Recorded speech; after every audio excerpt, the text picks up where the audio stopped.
성경 말씀 사도행전 20장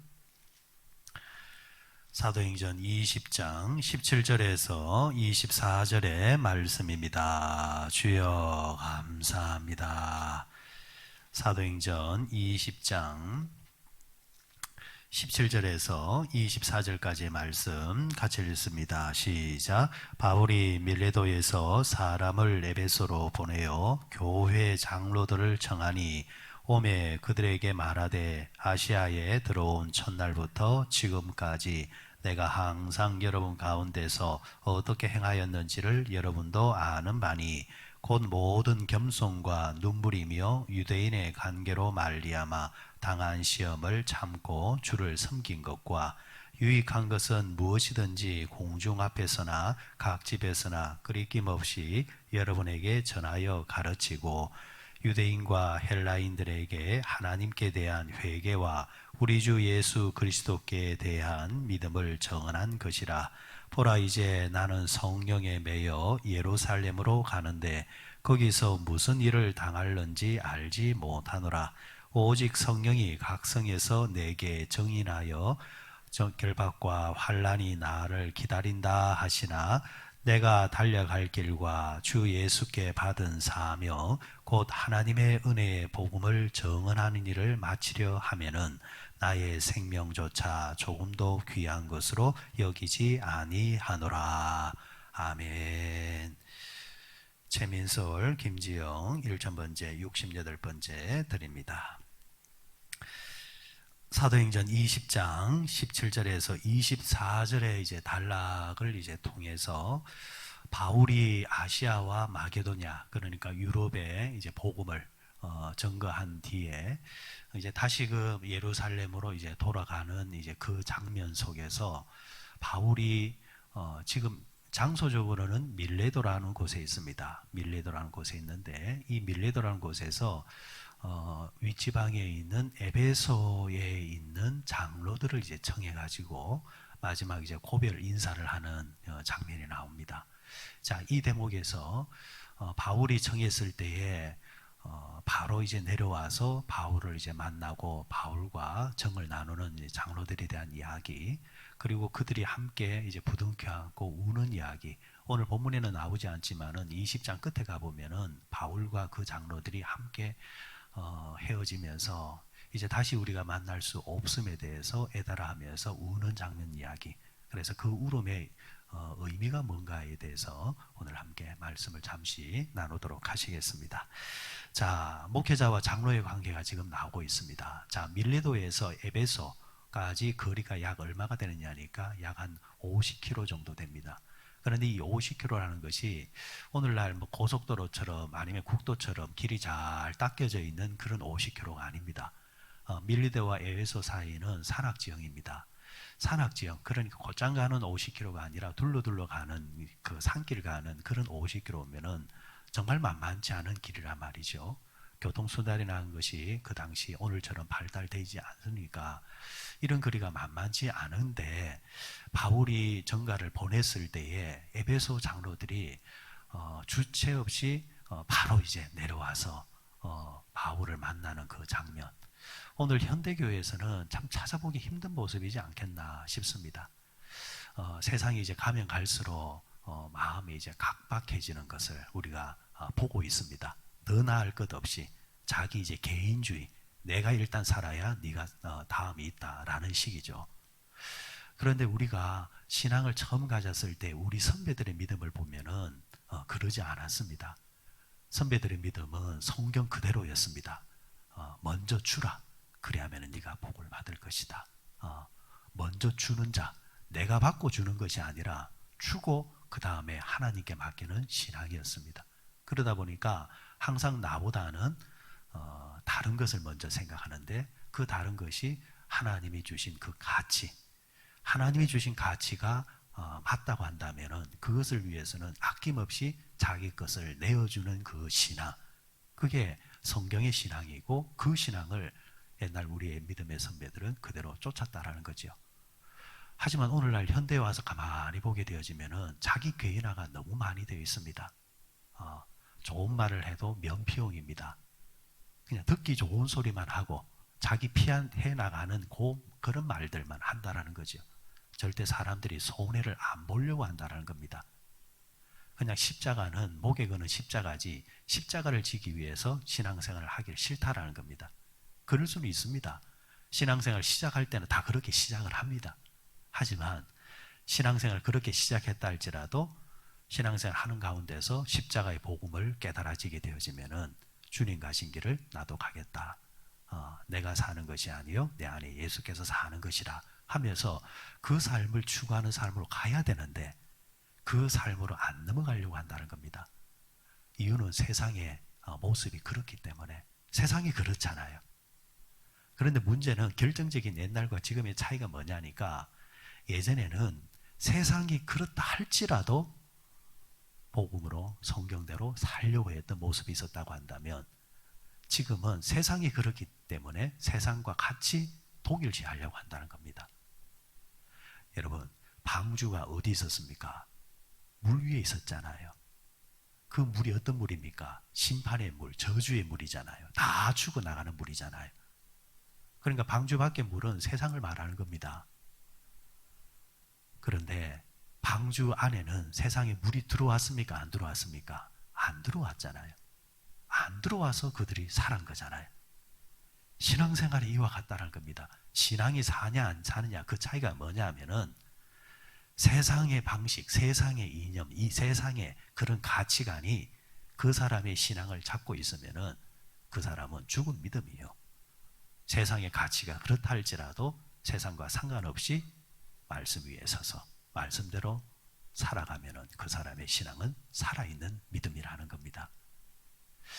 그런 면에서 여러분 지금 에베소 장로들 50km가 넘는 이 먼 길을 마다하지 않고 한 걸음에 달려와서 바울과 석별의 정을 나누고 있는데 그 안에 들여다보면 이유는 있겠죠.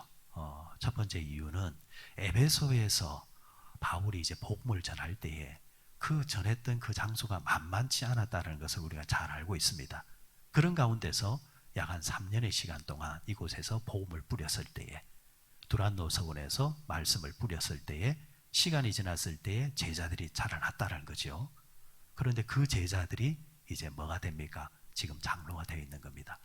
시간적으로 보면은 참 짧은 시간입니다. 왜냐하니까 지금은 복음이 퍼져나갈 때입니다. 퍼져나가기 때문에 뭐 10년, 20년 이래 양육이 안 됩니다. 2, 3년, 짧게는 1년 그곳에 가서 바울이 임팩트 있게 열심히 이제 복음을 전하고 그리고 그 복음을 받아들였던 사람들이 쑥쑥 자라나는 그런 시기입니다. 요즘으로 말하면 3년 신앙생활하고 무슨 장로가 되겠습니까? 그런데 이 복음이 퍼져나가는 이 시기는 하나님이 급하시다 말이죠. 빨리빨리 제자들을 세우고 빨리빨리 제자들을 양육합니다. 그런 가운데서 에베소에서 복음을 처음 받아들였던 사람들이 이제 어느덧 뭐가 되어 있느냐? 장로가 되어 있습니다.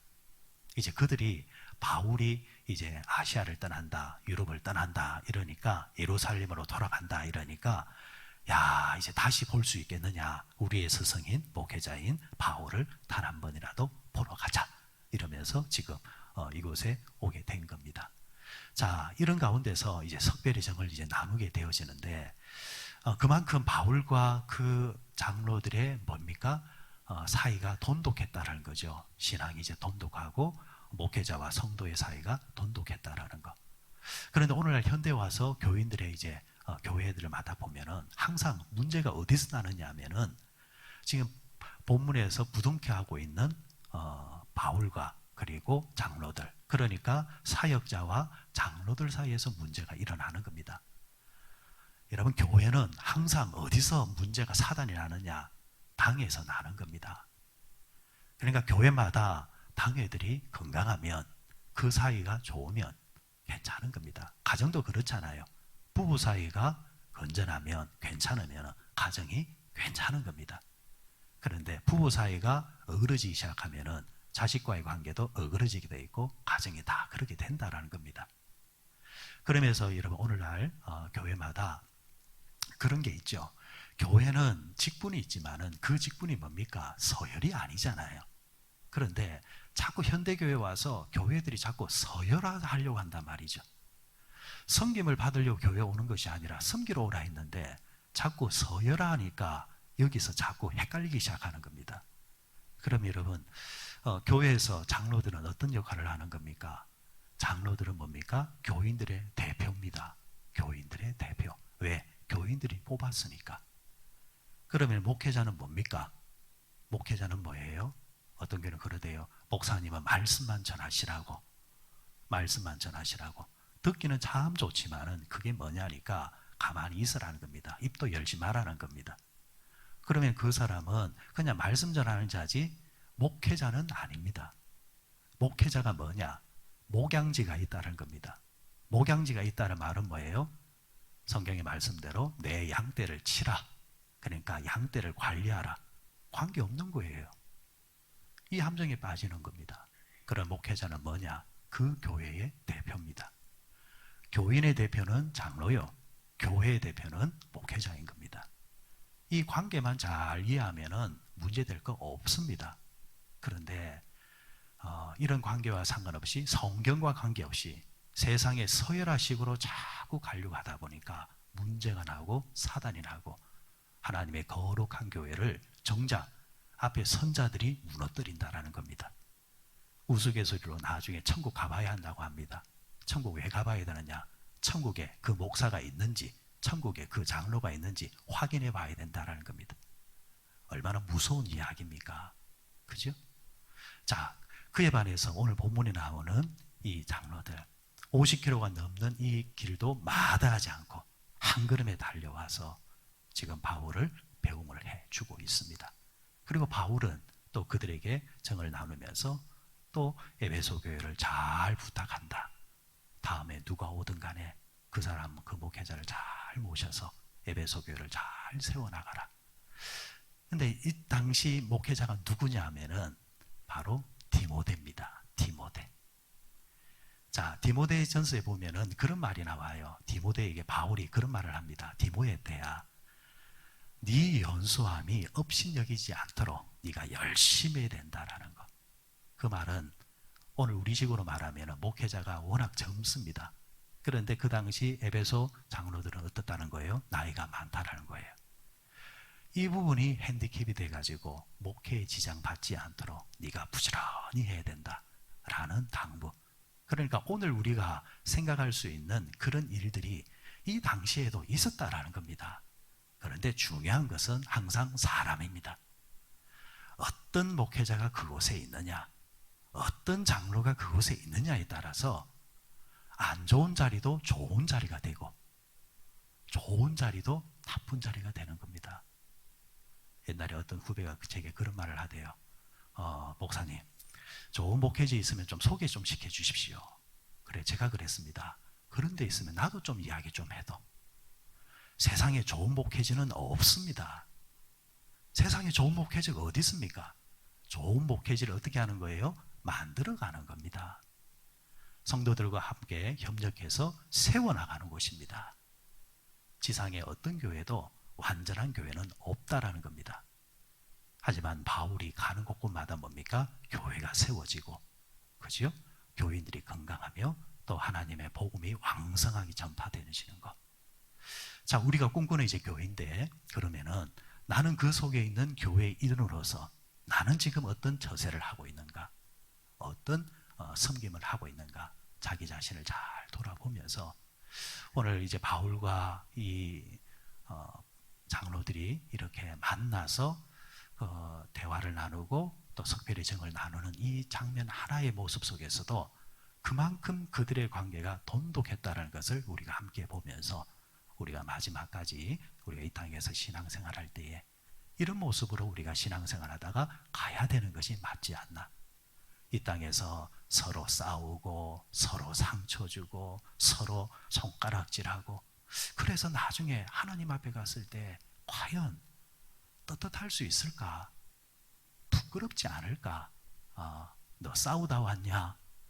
너 망치다 왔냐? 이렇게 소리 들으면 과연 우리가 그 앞에 설 수가 있겠습니까? 그러니까 우리가 이 땅에서 하나님이 맡겨주신 이 교회를 섬기면서 이런 아름다운 모습으로 우리가 신앙생활을 하다가 하나님 앞에 가야 되겠다 라는 우리 결심이 우리에게 있어야 되겠다는 겁니다. 자, 그리고 또 하나 우리가 놓칠 수 없는 것이 이들이 함께 눈물을 흘립니다. 20장 끝에 가보면은 오늘 읽지는 않았지만은 이 말을 한 후에 무릎을 꿇고 그 모든 사람들과 함께 기도하니 다 크게 울며 바울의 목을 안고 입을 맞추었다 했습니다.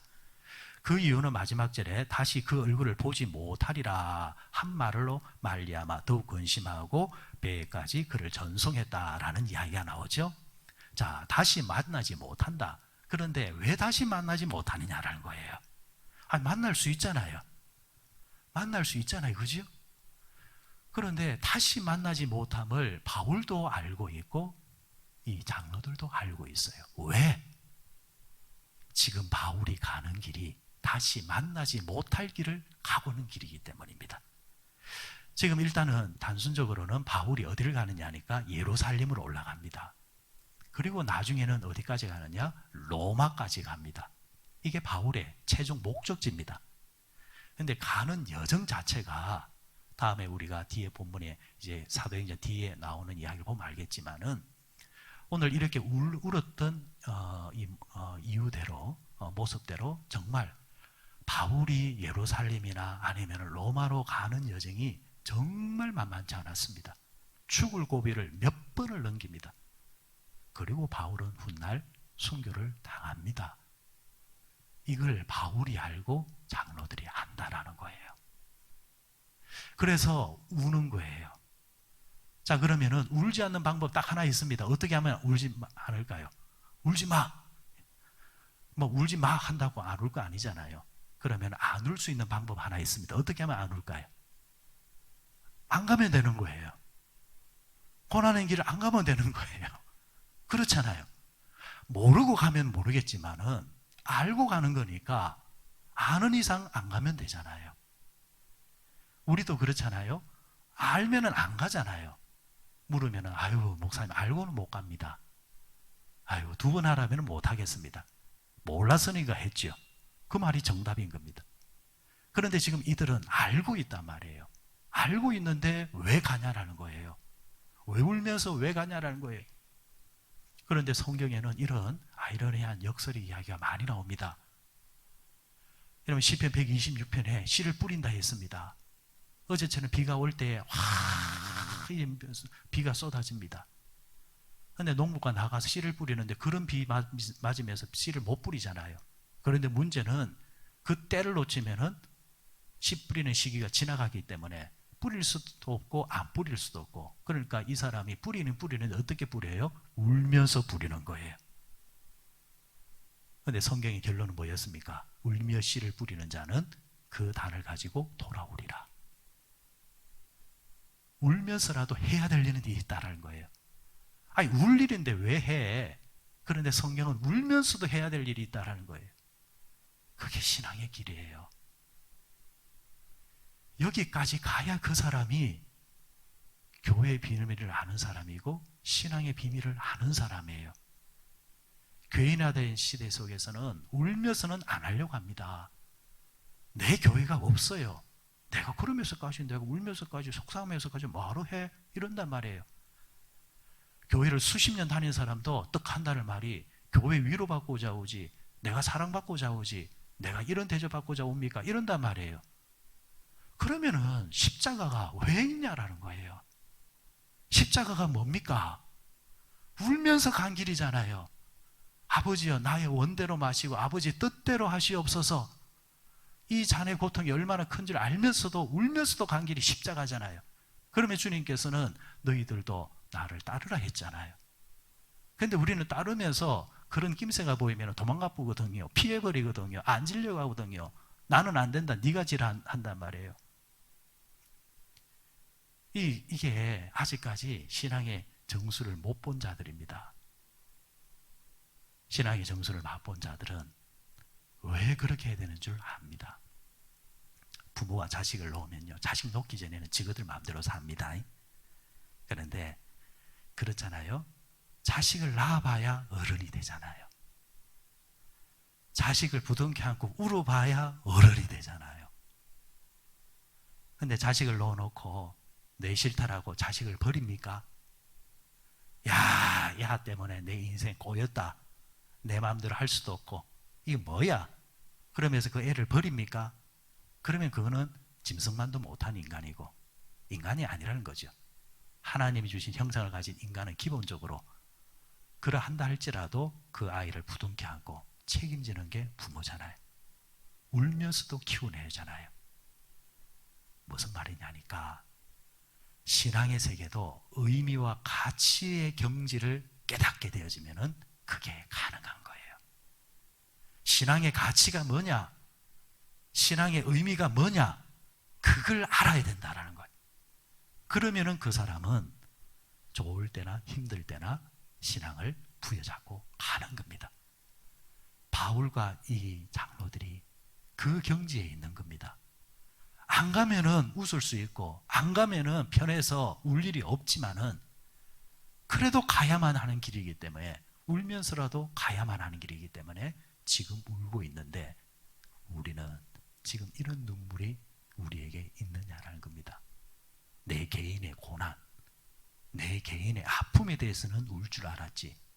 하나님이 맡겨주신 그 직무를 감당하기 위해서 싫지만은 눈물을 흘면서 가는 그 모습이 우리에게 과연 있느냐라는 겁니다.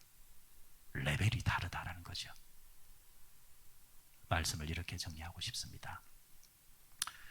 세계대전 때 그 많은 유대인들이 학살을 당했던 아우슈비츠라는 그 형무소, 그러니까 포로 수용소,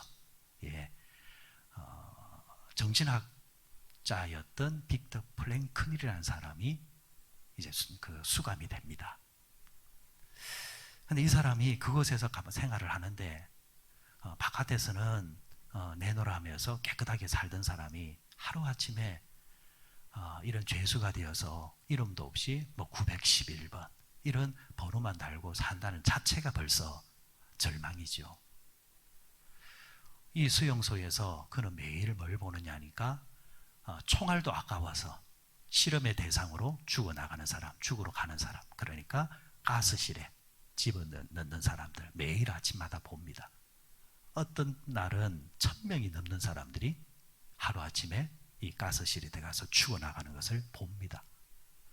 그런데 이 정신학자였던 그가 직업이 그랬을지 모르겠지만은 그 장면을 가만히 보다 보니까 하나의 특징이 하나 있습니다. 원칙이 있습니다. 쟤네들이 무작정 사람들을 뽑아가는 것이 아니라 아침마다 사람들 딱 세워놓고 뽑아가는데 눈빛이 흐리멍텅한 사람, 살 의지가 별로 없는 사람, 얼굴에 모습이 깨끗함이 없는 사람, 그런 사람들을 싹싹싹 뽑아가는데 대부분의 사람들이 그렇잖아요. 절망의 자리에 있다 보니까 다들 인상 쓰고 있는 거예요. 자, 이게 분석이 되니까 이 사람을 어떻게 하느냐 하니까 하루에 잠깐 밖에 나와서, 그러니까 노동을 하거나 아니면은 잠깐 휴식 취해줄 때, 햇빛을 쬐줄 때에 운동장에서 뭘 주느냐 하니까 날카로운 유리 조각이나 아니면 돌 조각을 주워다가 그는 아침 점호가 있기 전에 깨끗하게 자기의 수염을 밀어냅니다. 수용소에 있었지만은 간수가 보더라도 이 사람은 참 깨끗하게 있네, 살 의지가 분명하네 라는 인식을 심어주기 위해서 그렇게 몇 년을 그렇게 했다라는 거예요. 그런데 그는 밤마다 또 슬픔에 잠겨서 울기도 합니다. 근데 울기도 하면서도 마음을 고쳐먹는 게 뭐냐 하면은 내가 살아야 될 이유가 있다. 내 오른쪽 가슴에는 마음과 뜻과 정성을 다하여 여호와를 섬기라 했던 그 말씀이 있는데 내가 여호와를 섬기기 위해서 살아야 되고 내가 돌아가야 될 이유는 내 가족들이 있고 내가 아직까지 이 땅에서 할 일이 있다. 현실은 울어야 되지만 살기 위해서는 내가 어떻게 하겠다? 웃겠다. 이 의미가, 이 가치 부여가 그가 훗날 내가 살게 된 이유라고 말하고 있습니다. 이 사람은 거꾸로죠. 웃었습니다. 웃을 일이 아닙니다. 울어야 될 일입니다. 그런데 살기 위해서는 웃어야 된다는 것. 오늘 이 본문의 이야기가 어떤 사람은 오늘 본문은 우는 이야기했지만은, 그러나 이 사람의 이야기는 웃는 이야기지만은 그 안에 있는 심겨진 가치는 똑같은 이야기라고 봅니다. 웃을 일이 없을 때도 웃어야 될 때가 있고, 정말 울어야 될 때 웃어야 되고, 웃어야 될 때 울어야 될 때. 그런데 그 이유가 뭐냐? 그 안에 가치가 있기 때문에. 오늘 성경은 그걸 뭐라고 말하느냐니까 24절에서 사명이라 말하고 있습니다. 내가 해야 될 일이 있고 가야 할 곳이 있다는 겁니다. 이게 무너지기 전까지는 나는 절대 무너지지 않겠다라는 겁니다. 오늘 아침에 여러분, 우리도 울 일이 있고 속상할 일이 있고 힘겨운 일이 있을 수 있잖아요. 그러면 이 현실 앞에 지금 나는 어떤 자세로 살아가고 있는가? 힘들고 어렵지만은 그러나 돌파해야 되는 또 분명한 이유가 있습니다.